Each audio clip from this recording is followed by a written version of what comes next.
So don't be afraid to be outstanding Catholics. Nebojte sa byť výnimočný, vynikajúci Don't katolíci. be afraid to be inflamed by the Holy Spirit. Nebojte sa byť zapálení Duchom Svätým. And especially you, dear young people, are celebrating tonight and today your jubilee. Be flamed by the grace of the Holy Spirit. Váš vy, mladí, ktorí slávite dnes svoje jubileum, buďte zapálení I Duchom want to Svätým. see you tonight all flamed by the grace of the Lord. Chcem vás dnes vidieť všetkých zapálených milosťou Pána.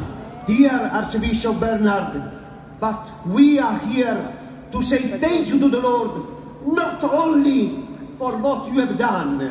A chceme poďakovať, pán arcibiskup, nielen pánovi za to, čo ste urobili, But we are here tonight to say thank you to the Lord for what you are. ale poďakovať pánovi za to, kým ste. Dear Archbishop Bernard, this celebration is not a full stop in your life, but is a comma. Nie je to bodka, je čar, ale čarka. Nie je to bodka za vašim životom, ale čiarka.